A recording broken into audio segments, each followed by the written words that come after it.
Coach on the road once again, taking you behind the scenes with the MLB stars of the game. I'm over here in the White Sox locker room, and I ran across the newest heartthrob for the Chicago White Sox. Welcome, let him introduce himself to my audience. My name's Brooks Baldwin. Brooks, how we doing? Great. Where you from? Let my Chicago audience know where you're from. I am from a small town in North Carolina called Whiteville. A small town in North Carolina. Small town of about 5,000. 5,000? Yeah, that's all. That's one city block in Chicago. Yeah, exactly, yeah. So, what has this big league experience been like for you so far? It's been great. It's been great getting used to how things work up here and, getting a feel for the game and being able to step on the field with the best players in the game around the world every night. It's been fun. You know, it's every kid's dream of playing in the big leagues. You get that call up to the big leagues. I mean, what did you do? Did you cry? You shouted? What you do? What was your first reaction? A little bit of everything. Whenever Jersley, the AAA manager in Charlotte, called me and told me over the All-Star break, I was in the car with my mom, and I couldn't really say anything back to him because I didn't really know what was going on at the time because it was such a kind of a shock. Mm-hmm. And after about a minute or so, I was able to get back on the phone and continue the conversation. But there's a lot of emotions going on during that time. So what is it like when you walked in this locker room for the very first time? It was awesome. I mean, ever since I got drafted, this was the goal to get here and be in this locker room with the rest of the guys, and couldn't really ask for anything better. So what was the first thing you did when you got in here? I put my stuff down, got changed, and I walked out to the field to see it for the first time. So did you pinch yourself when you walked through that dugout and saw that field? A little bit. You kind of have to. I kind of sat there for a minute and looked around and kind of took it all in. So I'm looking at your locker over there. You got number 27. How did you wind up with number 27? Luck of the draw, I guess. I just kind of got to Kansas City last week, and I was like, all right, so I'm here. I don't know what number I am or anything, and Boff took me around and showed me my locker and everything, and ended up being 27. So then you got up here and you found out about the tunnel and going into the locker room, all that stuff the fans never get to see. All of a sudden, you live in it. Yeah, it's awesome. And then what's your thoughts about facing Major League pitching? I mean, everybody thinks it's so easy to hit Major League pitching. How much of a difference is it?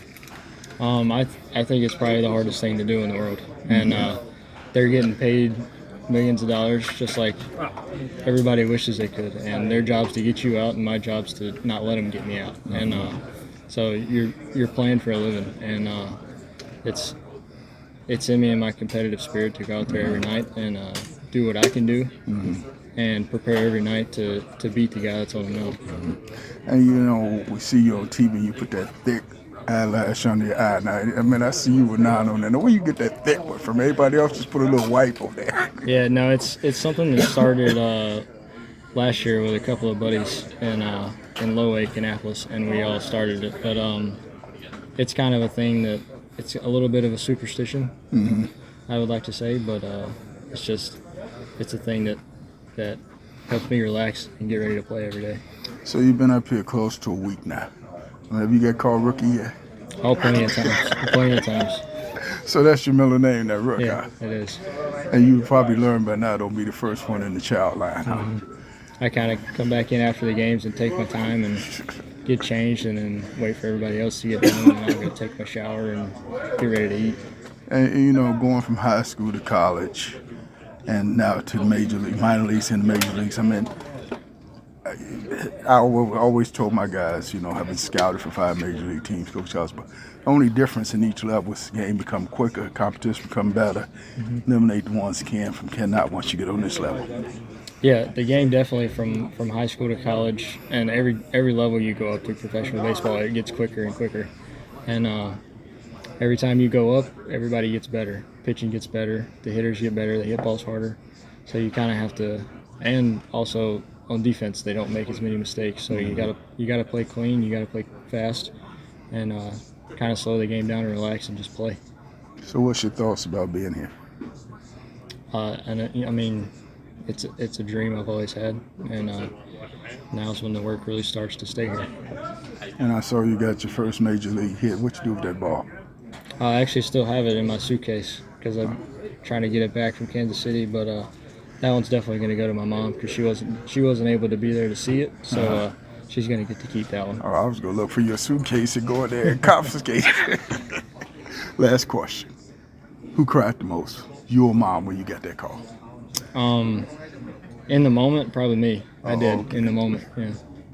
Coach on the road with the man Baldwin. Thank you, sir. I appreciate it. Good luck to you.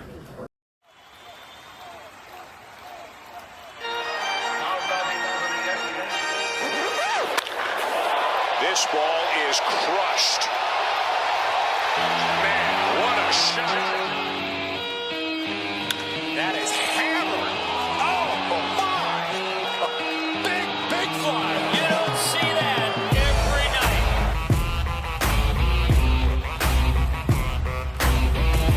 night. Click on the subscribe button and become a subscriber.